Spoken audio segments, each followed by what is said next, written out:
Assalamualaikum warahmatullahi wabarakatuh.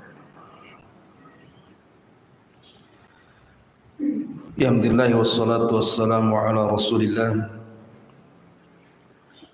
wa ala alihi wa sahbihi wa mawalah wa la hawla wa la quwwata illa billahi wa ba'd. An Abi Dzarrin Al-Ghifari Jundub ibn Junadah wa Mu'adz ibn Jabal radhiyallahu anhuma qala Rasulullah sallallahu alaihi wasallam ittaqillaha haitsu kunta wa atbi'is sayyi'atal hasanata tamhuha wa khaliqin nas bi khuluqin hasanin. Dari Abi Dzar Al-Ghifari Jundub ibn Junadah dan Mu'adz bin Jabal radhiyallahu anhu. Abi Dzar Al-Ghifari adalah sahabat yang awal-awal masuk Islam. Dia orang Yaman. Jadi ketika mendengar di Mekah itu ada orang yang ngaku Nabi, maka dia mengutus adiknya untuk meng-cross check betul enggak di Mekah itu ada orang yang ngaku Nabi. Dan ketika itu Abi Dzar posisinya adalah seorang perampok, seorang yang ditakuti di daerahnya karena dia perompak padang pasir, tetapi dia juga pemimpin kaum. Jadi kemudian adiknya ini diutus oleh Abi Dzar Al-Ghifari ke Mekah dan akhirnya mendapatkan informasi tentang Nabi SAW dan akhlaknya. Tetapi Abi Dzar ini kurang sreg saja, kurang mantap, sehingga dia ingin berjumpa langsung. Berangkatlah Abi Dzar Al-Ghifari menuju Mekah dan berjumpa dengan Nabi SAW. Setelah yakin dia seorang Nabi, maka dia pun masuk Islam. Tetapi dia disuruh untuk menyembunyikan keislamannya. Dan Abi Dzar tidak tinggal di Mekah tetapi pulang ke Ghifar, ke Yaman. Dan belakangan dia bisa mengislamkan kabilahnya. Lah Abi Dzar Al-Ghifari ini memang terkenal banyak meriwayatkan hadis Nabi SAW juga. Ada sekitar 300 hadis yang sampai kepada kita lewat jalur Abi Dzar Al-Ghifari, salah satunya hadis yang kita baca ini. Adapun Mu'adz bin Jabal ma'ruf, dia adalah pakarnya halal dan haram, sebagaimana yang diungkapkan Umar bin Khattab radhiyallahu an bahwa Mu'adz adalah alimnya dalam perkara halal dan haram. Maka Nabi SAW mengatakan Mu'adz pada hari kiamat akan lebih tinggi derajatnya dibandingkan para ulama biratutin, kata Rasul, dengan sekali lempar batu. Jadi kalau seandainya saya punya batu, saya lempar sejauh mungkin, disitulah Mu'adz bin Jabal.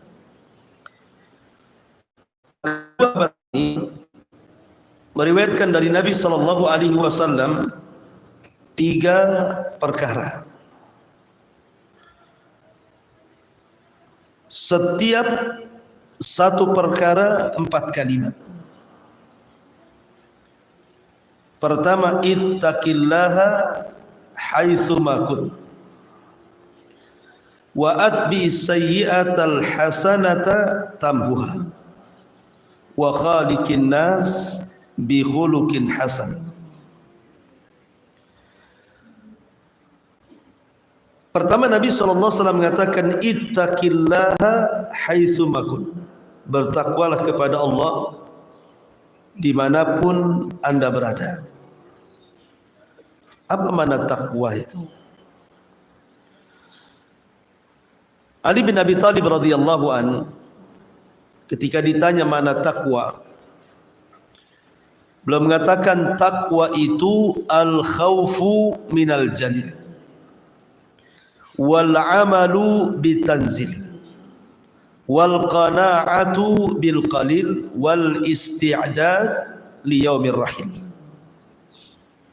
Jadi takwa itu al khaufu minal jalil, takut kepada Allah, wal amalu bitanzil, mengamalkan apapun yang diturunkan dari Allah, wal qana'atu bil qalil, merasa cukup apapun yang diberikan Allah, wal isti'dad li yaumir rahim, kemudian persiapan untuk kehidupan setelah kematian. Itulah takwa.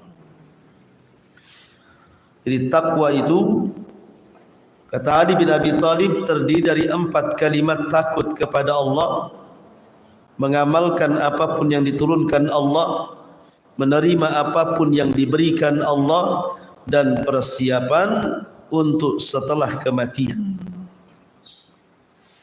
Ringkas tapi padat. Adapun Abdullah bin Mas'ud radhiyallahu an ketika ditanya soal takwa, Abdullah bin Mas'ud hanya memberikan permisalan. Bagaimana pendapatmu kalau engkau berjalan di sebuah jalan, jalan itu banyak durinya, banyak pakunya, banyak belingnya. Kira-kira kau berjalan seperti apa ke tempat itu? Maka Abdullah bin Mas'ud radhiyallahu an berikan pertanyaan seperti itu ketika ditanya soal takwa. Maka jawabannya, tentu kita akan berjalan hati-hati supaya jangan keinjak duri, keinjak paku dan beling. Itulah takwa, kata Abdullah bin Mas'ud. Maknanya jangan sampai kita ini terjerumus kepada yang haram. Di dunia ini macam-macam perkara haram itu. Belum lagi perkara syubhat, belum lagi perkara makruh. Kita hati-hati jangan sampai kemudian masuk ke yang haram, masuk ke yang syubhat, atau masuk ke yang makruh. Itulah takwa, kata Abdullah ibn Mas'ud radhiyallahu anhu. Intinya bahwa takwa adalah mengamalkan semua perintah Allah Subhanahu wa taala dan menjauhi larangan-larangan Allah itu secara global. Dan kalau orang sudah memiliki predikat takwa, maka dia orang yang paling dicintai Allah. Karena Allah berfirman, innallaha yuhibbul muttaqin. Allah itu suka dengan orang-orang yang bertakwa. Dan kalau dia menyandang predikat takwa, maka Allah akan bersamanya. Innallaha ma'al ladzina taqaw. Allah bersama orang-orang yang bertakwa.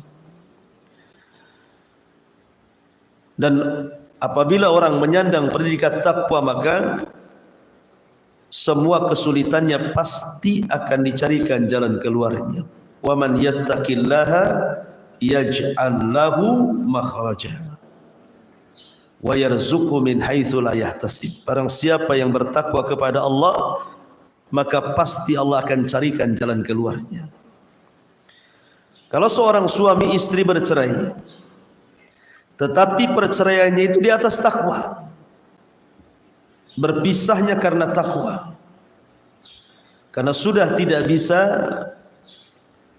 kemudian harus digabungkan kembali, dirujuk kembali, terpaksa harus berpisah, tapi pisahnya karena takwa, maka barang siapa yang bertakwa pasti Allah akan carikan jalan keluarnya.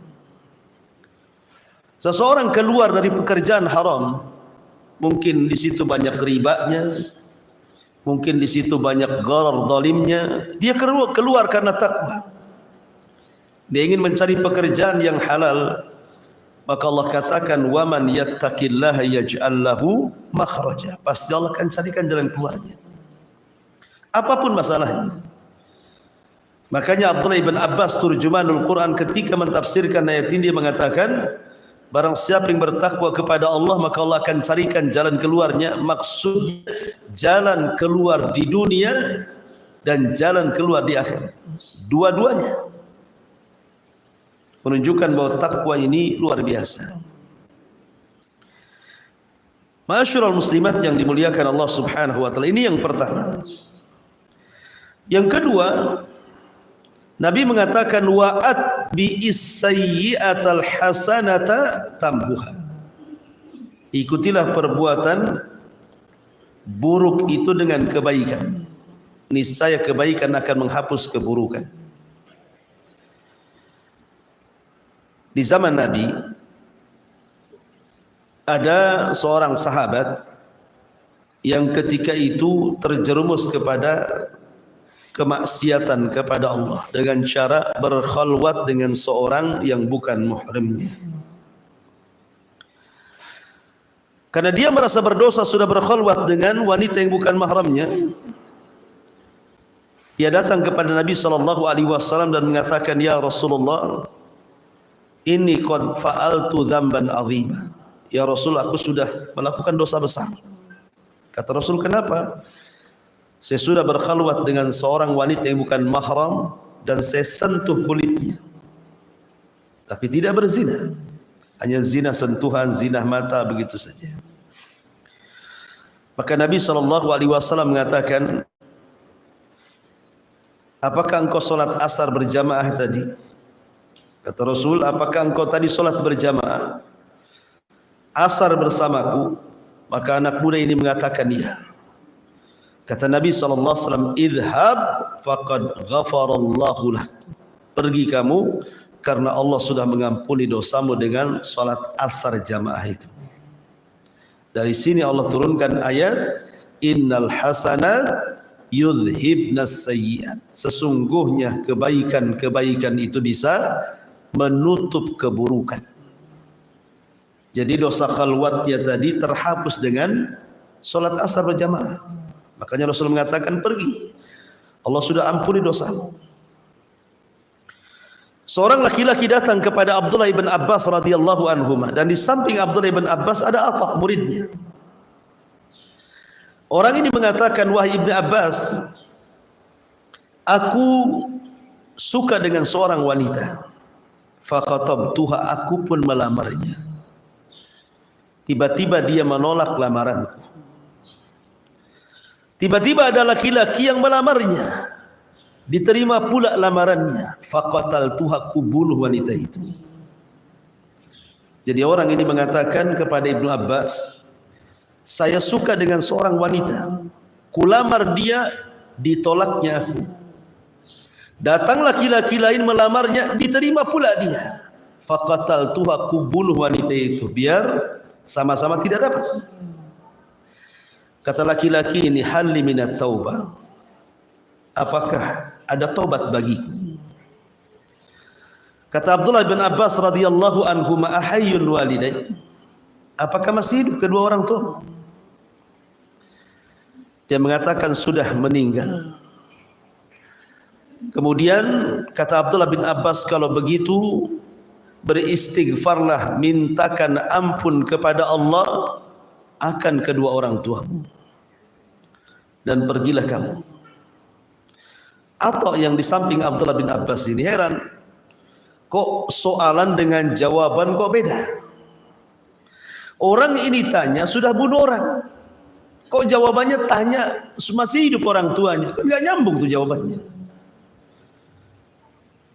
Kata Abdullah bin Abbas radhiyallahu anhuma, diluruskan tuh ketidakpahaman Atha ini dan mengatakan, sesungguhnya kalau dia memiliki kedua orang tua, kemudian dia berbuat baik kepada orang tua, itu bisa menghapuskan dosa membunuhnya. Itu maksudnya.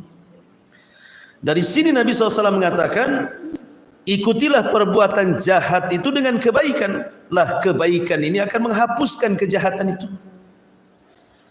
Makanya di antara perkara-perkara seseorang itu dianggap taubatan nasuha, dianggap tobat betul-betul tobat. Pertama, mengakui bahwa dia melakukan dosa. Yang kedua, dia menyesal dengan perbuatan dosa. Yang ketiga, berjanji untuk tidak mengulangi dosa tersebut. Dan yang terakhir, mengikuti perbuatan dosa yang sudah dia lakukan dengan kebaikan.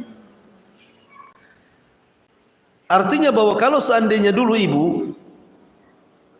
mungkin baru tobat di usia 40 tahun baru mau sholat, yang dari umur 9 tahun sampai 40 tahun tak mau sholat, di usia 40 tahun hijrah pula mau sholat, maka ikutilah perbuatan buruk itu dengan kebaikan. Kalau dulu banyak meninggalkan sholat, maka sekarang perbanyak sholat sunnah. Selain sholat wajib, perbanyak sholat sunnah. Kalau dulu meninggalkan zakat, sekarang perbanyak sedekah. Kalau dulu di bulan Ramadan tidak pernah puasa, kemudian tobat di usia 40 tahun, ikutilah perbuatan puasa wajib dengan puasa-puasa sunnah yang lainnya. Gitu maksudnya. Supaya dosa-dosa yang pernah kita lakukan terhapus dengan kebaikan.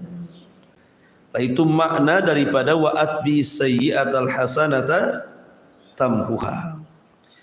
Kemudian yang terakhir, wa khaliqin nas bi khuluqin hasan.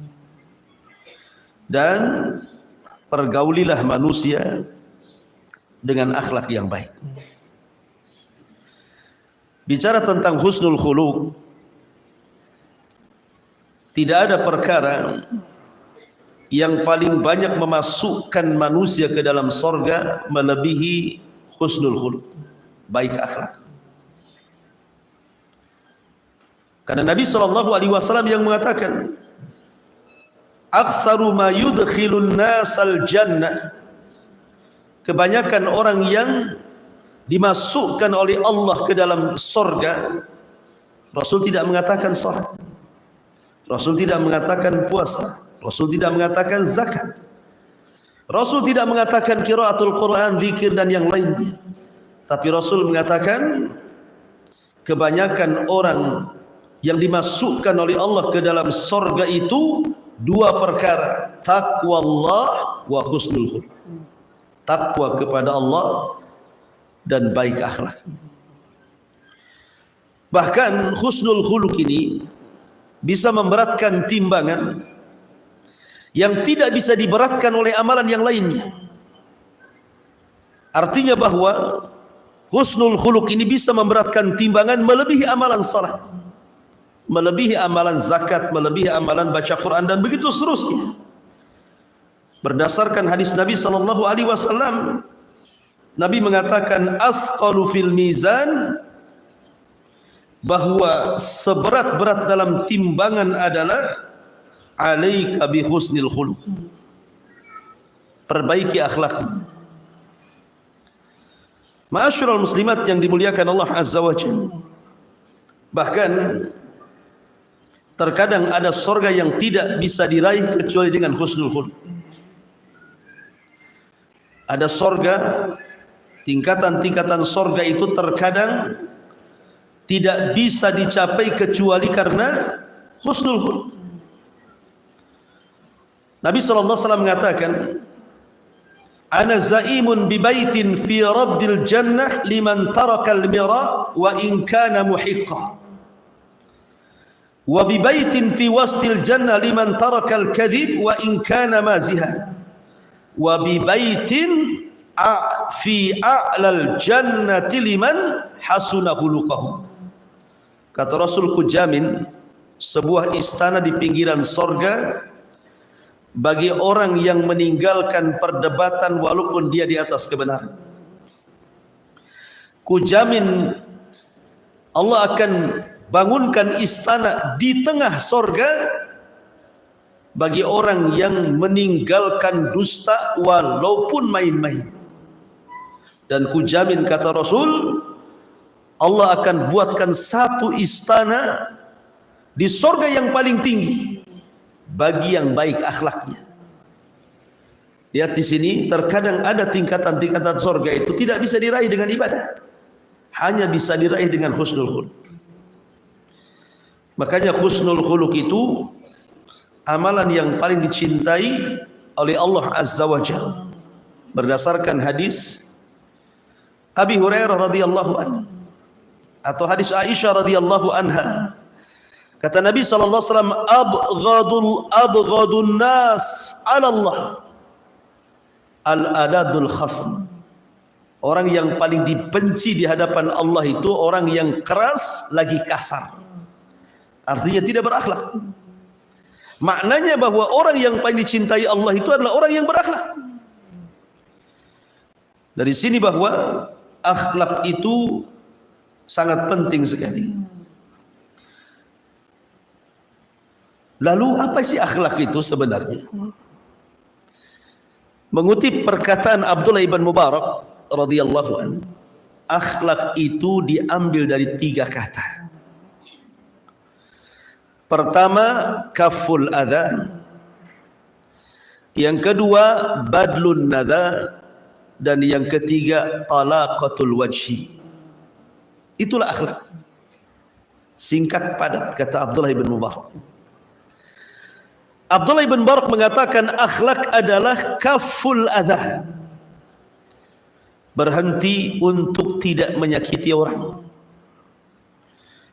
Lisannya dijaga, tidak menyakiti orang lain. Perbuatannya dijaga untuk tidak menyakiti orang lain, termasuk juga hatinya. Makanya Rasul mengatakan al-muslimuna man salimal muslimuna min lisanihi wa yadi. Seorang muslim itu dianggap muslim kalau muslim yang lain selamat dari lisan dan tangannya. Sebab kalau seandainya lisannya tidak bisa dijaga, masih mengucapkan kalimat kotor, masih mencaci, memaki, menggibah, membuli, memfitnah dan begitu seterusnya, berarti dia tidak berakhlak tuh. Belum berakhlak tuh, karena tidak bisa menjaga lisannya kan itu. Dan di masyarakat subhanallah ya, maki-maki itu sudah biasa. Baik candaan ataupun seriusan gitu ya, makinya itu betul-betul dimaki ada orang. Atau perbuatan gitu ya, naruh parkir sembarangan, naruh tong sampah sembarangan, lempar sampah di mana-mana gitu ya. Ataupun dengan hati, suudzon kepada orang, nelpon kawannya nggak diangkat, langsung suudzon, macam-macam di mana ini, ada apa nih ya. Jadi kadang-kadang hati ini juga perlu diakhlaki juga gitu ya. Kadang-kadang nelpon suami nggak diangkat macam-macam gitu ya. Kadang-kadang suudzon dulu, itu hatinya nggak berakhlak. Lah ini disebut dengan kaful adha namanya, mencegah jangan nyakiti orang. Ya.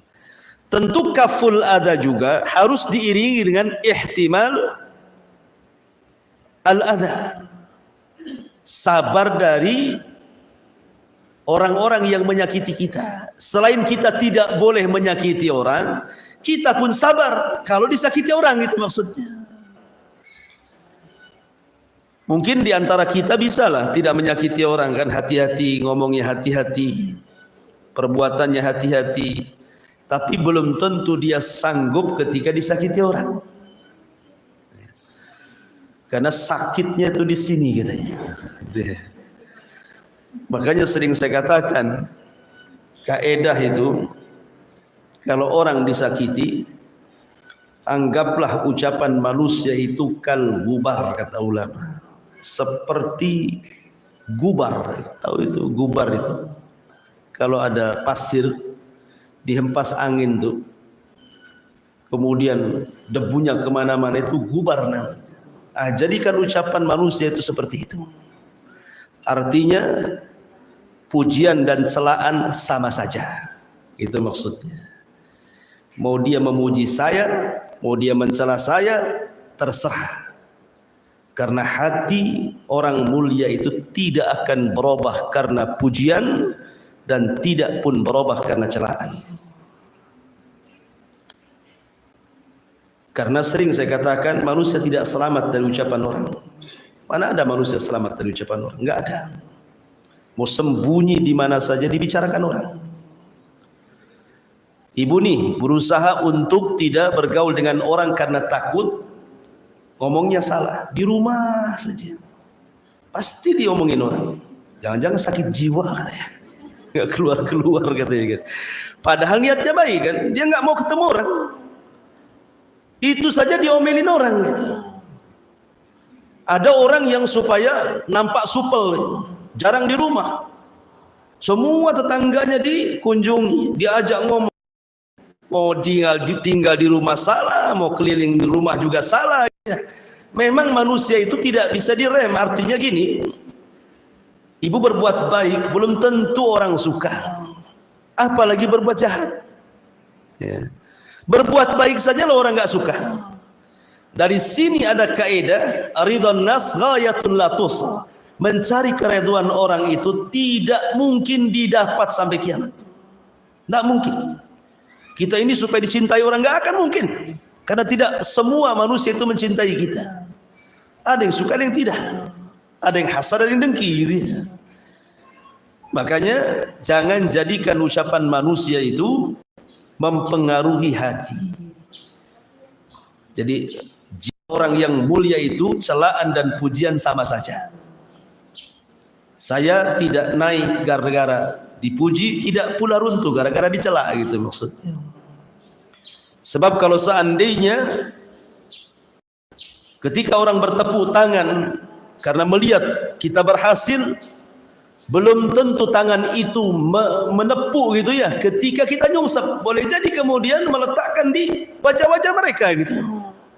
Tangan itu juga yang mereka tepuk tangan, itu pula yang mereka tutup wajah mereka. Artinya bahwa manusia itu memang seperti itu. Makanya kenapa harus sabar ketika disakiti orang? Selain tidak boleh menyakiti orang, harus sabar juga kalau disakiti orang. Sebab kalau seandainya kita tidak sabar, kita balas orang yang menyakiti dengan menyakiti, lalu apa bedanya ibu dengan dia? Nggak ada akhlak kan? Sama-sama nggak punya akhlak. Makanya jangan memindahkan bara api di hati orang marah ke hati kita. Orang marah itu kan banyak apinya tuh di hatinya, lagi membakar dia kan. Jangan dipindah pula hati ini apinya ke hati kita, masing-masing terbakar nanti kan. Kalau sudah gitu dua-duanya setan lah kan itu. Makanya supaya terbedakan mana orang baik mana orang jahat itu sabar gitu maksudnya. Itulah berakhlak artinya. Kemudian yang kedua, kata Abdullah ibn Mubarak, akhlak itu adalah badlu nada, memperhatikan hak orang lain. Jangan anania. Anania itu maksudnya egois. Pokoknya yang penting keluarga, yang penting saya, suami, anak, orang tua senang. Mau tetangga susah, terserah. Mau anak yatim susah, terserah. Mau fakir miskin gak makan, urusan dia. Itu tidak punya akhlak. Karena badlun nada itu artinya memperhatikan hak orang lain. Ketika seseorang memperhatikan hak orang lain, kita makan, berarti dia sehingga peka sosialnya, dia membantu fuqara wal masakin, anak-anak yatim, orang-orang yang membutuhkan, berarti dia telah berakhlak karena dia memperhatikan hak orang. Namanya badlun nada. Dia berusaha sekuat tenaga membantu orang. Dengan ilmunya dia bantu dengan pengetahuannya, dengan tenaganya dia bantu dengan tenaganya. Kalau ada harta dia bantu dengan hartanya. Fa amman a'ta wattaqa wa saddaqa bil husna fasanuyassiruhu lil yusra. Kemudian yang ketiga, talaqatul wajhi. Talaqatul wajhi artinya mukanya tidak menyeramkan, tidak menakutkan, suka senyum ya. Karena bagaimanapun Rasul mengatakan tabassumuka li akhika sadaqah. Senyum kamu kepada saudaramu itu bagian daripada sedekah. Bahkan Rasul mengatakan jangan remehkan sekecil apapun kebaikan walaupun lemparan senyum kepada saudara. Ini menurut Abdullah ibn Mubarak. Lain pula Al-Imam Ibnul Qayyim rahimahullahu ta'ala, ketika beliau ditanya soal akhlak, beliau mengatakan bahwa anna husnal khuluqi yaqumu ala arba'ati umur. bahwa baik akhlak itu didasari karena 4 perkara. Pertama, as-sabr, sabar.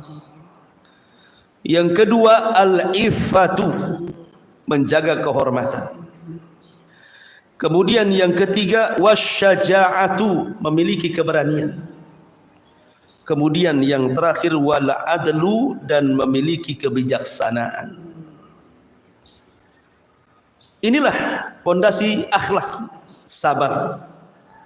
Sabar ketika melaksanakan ketaatan, sabar ketika meninggalkan kemaksiatan, sabar ketika mendapatkan qada dan takdir Allah yang kurang baik. Kemudian al-ifah, menjaga kehormatan. Dijaga kehormatannya. Kalau sudah punya suami, ya sudah suaminya saja yang dilayani. Dan begitu seterusnya, termasuk juga menjaga auratnya. Kemudian wasyaja'ah, keberanian. Maksud keberanian di sini artinya seperti yang dipujikan kepada wanita-wanita Ansar. Semoga Allah merahmati wanita-wanita Ansar. Mereka wanita-wanita yang suka belajar. Kalau mereka tidak paham, mereka bertanya, berani. Kemudian juga bijaksana. Kemudian juga yang lain, Al-Hasan, maksudnya Hasan Al-Basri, seorang pemimpin tabi'in, ketika ditanya soal akhlak, beliau mengatakan al-qaramu wal badalatu wal ihtimam. Karam artinya dermawan. Kemudian badalah artinya mencurahkan semua tenaganya untuk membantu orang. Wal ihtimal, sabar ketika mendapatkan ujian dan cobaan. Kemudian Imam Ahmad juga ditanya tentang husnul khuluq, dia mengatakan husnul khuluq alla taghdab wa la tahqid. Kata Imam Ahmad, baik akhlak itu ketika Anda tidak marah dan ketika Anda tidak dengki. Ketika kita bisa mengerem emosi, berarti Anda sedang berakhlak, itu maksudnya. Karena kebanyakan yang satu ini susah direm. Ya, makanya Rasul ketika datang seorang laki-laki yang tabiatnya temperamen, suka marah gitu ya, Rasul tahu nih apa yang dinasihatkan kepada dia. Dia mengatakan, Rasul nasihati aku. Kata Rasul, la taghdab, jangan marah. Yang lain, Rasul la taghdab, jangan marah. Yang lain, Rasul la taghdab, jangan marah. Kenapa Rasul 3 kali mengatakan jangan marah, jangan marah, jangan marah? Karena Rasul tahu orang ini suka emosi. Makanya itu yang dinasihati. Kemudian yang kedua, la tahqid, kata Imam Ahmad, dan tidak menaruh dengki ataupun hasad. Ingat sekarang berada di bulan Sya'ban, Bu. Bulan Sya'ban itu bulan di mana amalan kita diangkat ke langit. Dalam hadis Usamah bin Zaid radhiyallahu anhu, dia bertanya kepada Nabi SAW, ya Rasulullah, kenapa engkau berpuasa lebih banyak dari bulan-bulan yang lainnya di bulan Sya'ban? Ada apa? Maka Nabi SAW mengatakan, dzaka syahru yaghfulun nasu anhu bainar rajabi wa sya'ban wa huwa syahru turfa'u fiha al-a'mal wa ana uhibbu an yurfa' amali wa ana sha'im. Kata Nabi SAW, bulan Sya'ban itu bulan yang dilalaikan manusia. Maksud dilalaikan manusia begini, karena Sya'ban itu terjepit di antara 2 bulan mulia. Rajab bulan mulia, Ramadan bulan mulia, Sya'ban bukan mulia, terjepit di antara 2 bulan mulia. Makanya dia lalaikan.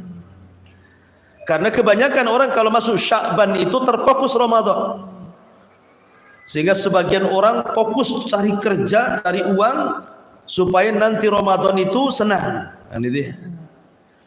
Kalau ibu-ibu ya sudah ngumpulin minyak goreng, tepung, karena takut mahal, kan itu.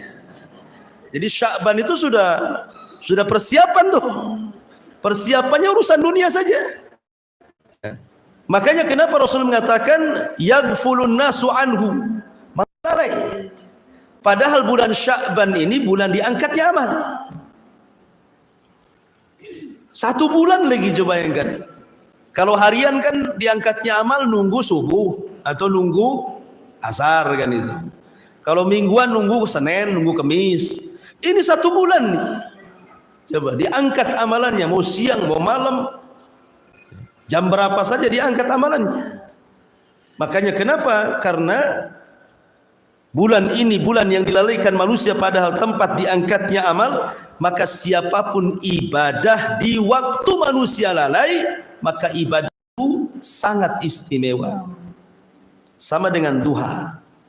Waktu duha itu kan waktu orang sibuk dengan dunia, yang pasar ya ke pasar, yang tani ya ke sawah, yang ladang ke ladang.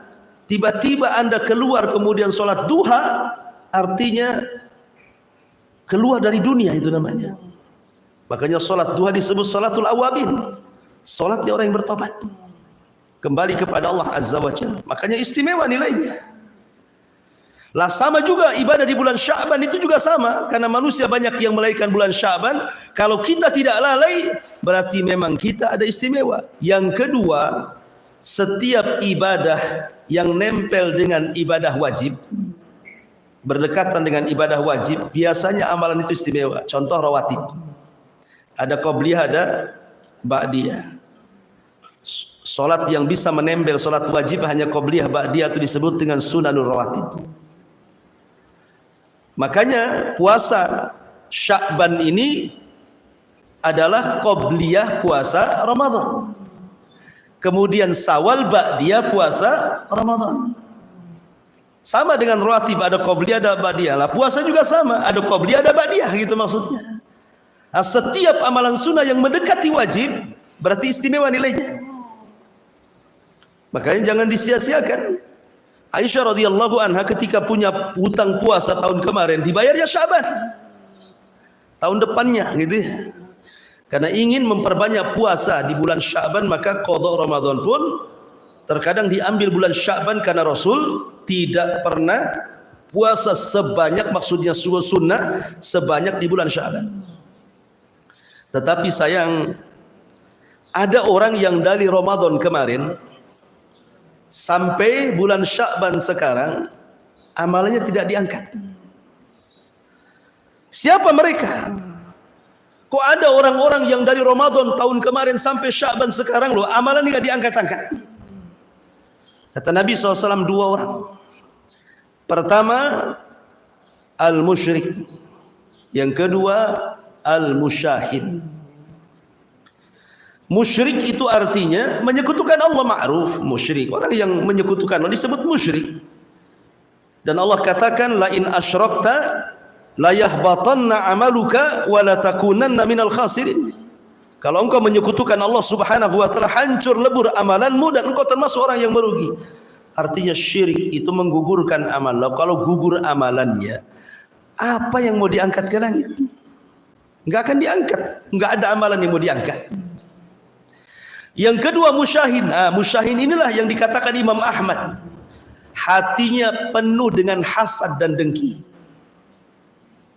Kalau dalam hatinya penuh dengan hasad dan dengki, yang berujung akhirnya memutuskan silaturahim, tidak akur dengan orang tuanya, tidak akur dengan saudaranya, tidak akur dengan tetangganya, tidak akur dengan saudara kerabat, teman-temannya, maka alamat 1 tahun amalan kita enggak diangkat. Makanya Nabi SAW mengatakan apa? Iyyakum wal hasad, fa innal hasada ya'kulul hasanat kama ta'kulun narul hatab. Hati-hati kalian, jangan dengki, jangan hasad. Karena hasad itu menghapuskan kebaikan-kebaikan seperti api melalap kayu bakar sehingga jadi debu. Lah kalau sudah jadi debu, apa yang mau diangkat? Makanya kenapa amalan di bulan Sya'ban itu adalah membersihkan hati. Jangan ada hasad, jangan ada dengki, jangan ada dendam. Yang pernah berbuat salah minta maaf, gitu ya, supaya tidak sia-sia amalan yang sudah dikumpulkan malaikat setahun itu bisa diangkat dan dilihat Allah di Sidratil Muntaha. Maka di antara akhlak adalah tahkid, jangan ada dengki, kata Imam Ahmad. Kemudian juga Imam Sya'bi rahimahullah ta'ala juga mengatakan tentang husnul khuluq adalah wal atiyatu wal bishrul hasan, suka memberi dan memberikan kabar gembira. Artinya senang dikala orang senang, susah dikala orang susah. Jangan pula senang dikala orang susah, susah pula dikala orang senang. Nah, itu enggak jelas sih. Ya. Kalau orang lagi susah, tepuk tangan lah ibu. Kalau orang lagi senang, nutup pula tangan itu di muka. Jadi hal-hal yang seperti ini bukan bagian daripada akhlak. Ini diantara hadis Nabi SAW. Adapun sifat husnul khuluq sendiri, yang pertama sifat-sifatnya, an yakunal insan kathirul haya qalilul adha. Hendaklah manusia yang berakhlak itu harus memperbanyak perasaan malu dan sedikit membahayakan orang. Ya. Jangan sampai membahayakan orang, menyakiti orang. Dan malu itu tidak mendatangkan kecuali kebaikan. Yang kedua, katsirus salah, saduqul lisan, qalilul kalam. Berusaha untuk memperbaiki, kemudian jujur dalam ucapan, kemudian sedikit bicara. Karena orang yang sedikit bicara, sedikit keplesetnya biasanya. Tapi kalau orang banyak bicara, biasanya banyak keplesetnya. Kemudian yang ketiga, katsirul amal, qaliluz zalal, qalilul fudul. Banyak beramal, sedikit tergelincir, dan tidak suka berlebih-lebih dalam hal apapun, dalam makan, dalam ucapan, dalam perbuatan gitu ya. Kemudian yang keempat, barran wusulan, barran wusulan, waquran saburan, syakuran radiyan haliman rafiqan afifan syafiqah. Suka berbuat baik kepada orang tua, menyambung silaturahim, tenang, sabar, syukur, ridha, lembut, menjaga diri dan kehormatan, dan penuh dengan kasih sayang dan kelembutan. Kemudian yang nomor 5, la la'anan wala sabbaban wala namaman wala mughtaban wala ajulan wala haqudan wala bakhilan wala hasudan. Tidak suka melaknat, tidak suka mencela, tidak suka ngadu domba, tidak suka menggibah, tidak suka tergesa-gesa, tidak suka mendengki, tidak bakhil, dan tidak hasad. Nah, ini juga diantara sifat husnul khuluq. Kemudian yang terakhir, basyashan hasyashan, yuhibbu fillah wa yarda fillah wa yaghdab fillah. Senantiasa lembut, murah senyum, sumringah, cinta karena Allah, redha karena Allah, marah pun karena Allah Subhanahu wa ta'ala. Inilah diantara husnul khuluq dari 3 pembahasan ini. Jadi ada 3 poin: bertakwa kepada Allah, ikutilah perbuatan jahat dengan kebaikan, dan gaulilah manusia dengan akhlak yang baik. Wallahu a'lam. Baik, sebelum saya tutup, silakan kalau ada yang bertanya.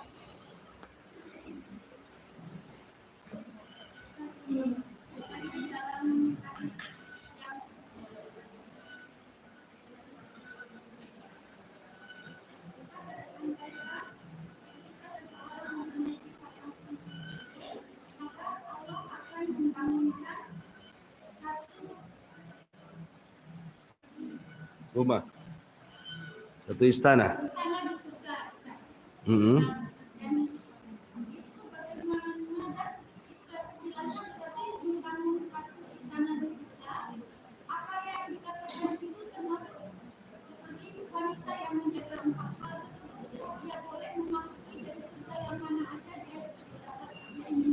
Nah, istana sorga itu dalam sorga. Istana itu di dalam. Dan seorang mukmin apabila masuk sorga, paling sedikit dia dapat 2 istana. Mana ayatnya? Liwaliman khafa maqama rabbih jannatan. Dan bagi orang yang takut kepada Allah, Allah berikan 2 surga, 2 istana. Memang istana solid milik dia. Yang kedua, istana warisan orang kafir yang tidak masuk surga.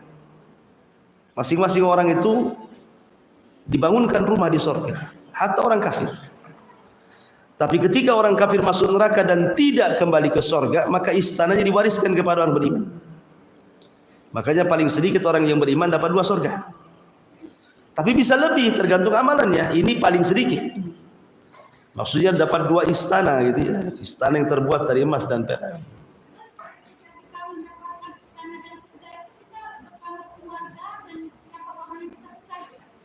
Iyalah, di surga itu apapun yang kita mau kan terjadi, kecuali keluarganya kafir masuk neraka, ya beda kan itu.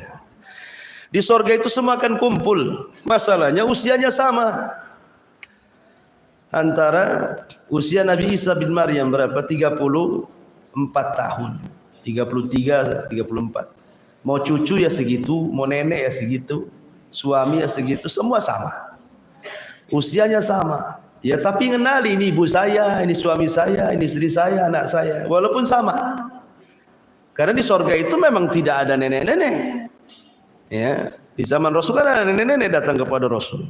Rasul, orang kaya saya ada nggak di surga? Kata Rasul, tidak ada nenek-nenek di surga. Nangis nenek ini. Akhirnya kemudian pergi. Kata Rasul bilang sama nenek itu, bukan berarti dia tidak akan masuk surga. Maksudnya di surga tidak ada orang kayak dia, nenek-nenek. Kemudian bacakanlah ayat inna ansha'nahunna insha'an wa ja'alnahunna abkaran uruban atraba. Bacakan kepada nenek itu. Inna ansha'nahunna insha'an wa ja'alnahunna abkaran. Kami jadikan mereka semua abkar, perawan. Usia 33 sampai 34. Artinya semua sama ya, akan kumpul dengan keluarga lah. Jelas akan kumpul dengan keluarganya. Jangankan sama keluarga, kita mau ketemu kawan aja gak bisa. Ini surganya yang kawan surga di atas, kita di bawah gitu ya. Bisa ketemu bisa. Tidak ada yang mustahil bagi Allah Azza wa Jalla. Cuman yang membedakan tingkatan saja. Tetapi serendah-rendahnya orang masuk surga pun merasa dia paling tinggi derajatnya. Kan ada itu. Orang yang terakhir keluar di neraka, dia pula orang yang terakhir masuk surga. Dia tidak bisa masuk surga karena pintu sudah ditutup masalahnya. Pintu surga sudah ditutup. Dia hanya ngintip-ngintip jadi lubang-lubang tuh. Ya. Padahal dia sudah janji, dia tidak akan minta kepada Allah kalau didekatkan pohon di depan pintu surga itu. Sudah didekatkan di pohon pintu surga, tiba-tiba dari pohon itu ngintip pula ke dalam surga. Dia mengatakan, ya Rabb masukkan aku ke surga. Ya Rabb masukkan aku ke surga. Nah tadi kan sudah janji, kalau kau dekatkan ke pohon ini kau tidak akan minta lagi. Sudah gini saja, kata Allah, kau hayalkan apa yang kau kehendaki dari kenikmatan dunia. Hayalkan sampai ujung mana kau menghayal. Pengen apa? Maka Allah kemudian berikan 10 kali lipat dari hayalannya. Dibukakan pintu surga, masuk ke dalam surga seolah-olah dia orang yang pertama masuk surga, padahal yang terakhir. Ya. Artinya surga itu melupakan semuanya gitu maksudnya. Ya nggak bisa dibayangkan nikmatnya gimana kan surga itu. Allahu a'lam. Ya,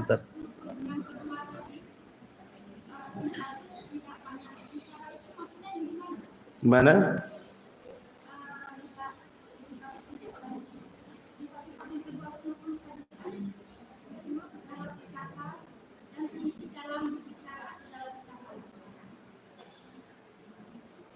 Oh, katsirus shalah wa saduqul lisan qalilul kalam gitu maksudnya. Ya sedikit bicara itu ya bicara yang perlu-perlu saja. Ya kalau tidak ada manfaatnya ngapain bicara? Kan itu bagian daripada etika akhlak kan gitu ya. Artinya sedikit bicara itu bukan berarti tidak boleh bicara. Bicaralah sesuatu yang baik, karena Rasul mengatakan falyakul khairan aw liyasmut kan itu ya. Ucapkan kalimat yang santun, kalau tidak bisa diam, wasumtu najah, diam itu selamat. Kalau kita tidak bisa, contoh nih, ibu lagi bertengkar dengan suami, contoh saja. Seorang wanita, kata Nabi SAW, apabila idza ghadiba ahadukum fal yaskut. Kalau lagi emosi, diam. Kan itu ya kata Nabi kan. Tapi kalau laki-laki, fal yakhruj, keluar. Itulah bedanya solusi laki-laki dengan perempuan. Kalau suami lagi marah, biarkan dia keluar. Jangan ditutup pula pintunya, dikunci. Lewat jendela dia. Biar dia keluar, cari angin di luar. Tapi kalau perempuan, kata Rasul, falyaskut, diam. Bukan keluar, jangan dibalik pula. Laki-lakinya diam, ibunya pula yang keluar. Artinya kalau perempuan diam, ya karena diam itu selamat. Ya, diam itu selamat. Ya mungkin salah satu contoh halaknya seperti itu. Daripada kemudian ngomel, apalagi kemudian risit dari 2000 berapa gitu keluar semua. Tanggal-tanggal sehari-harinya, engkau hari ini begini begitu begini macam-macam. Suaminya pergi kan, ibu baca aja kan, kasus dulu diungkap lagi. Jadi itu maksudnya sedikit bicara, maklumlah sedikit bicara. Bukan berarti tidak boleh banyak bicara, boleh banyak bicara kalau ada manfaatnya. Karena pembicaraan manusia itu ada 3. 1, berpahala. 2, berdosa. 3, tidak berpahala, tidak berdosa. Yang dihisab cuma 2, tapi berpahala tidak berdosa juga dicatat. Tapi yang dihisab cuma 2, yang berpahala dan yang berdosa. Yang tidak ada pahala dosa tidak dihisab, cuma dicatat. Mau kemana ibu? Kan nggak ada pahala, nggak ada dosa, ya kan? Nanya, itu nggak ada pahalanya, nggak ada dosanya juga, hanya nanya saja. Ya. Tapi kalau umpamanya sudah sholat belum? Itu sudah pahala ngajak sholat kan? Ya. Ayo kita gibah yuk, itu dosa itu kan. Itu kan semua kan itu adalah beda-beda kan. Tetapi yang dihisab itu cuma 2 kan, yang terkandung dosa dan pahala saja. Kalau ucapan yang nggak berdosa, nggak berpahala, yang nggak akan dihisab, tapi dicatat, tetap dicatat. Karena keumuman firman Allah Subhanahu Wa Taala, ma yalfidu min qaulin illa ladaihi raqibun atid. Tidaklah satu lafaz yang dikeluarkan manusia, apapun lafaznya, kecuali ditulis raqib dan atid. Iya, wallahu a'lam.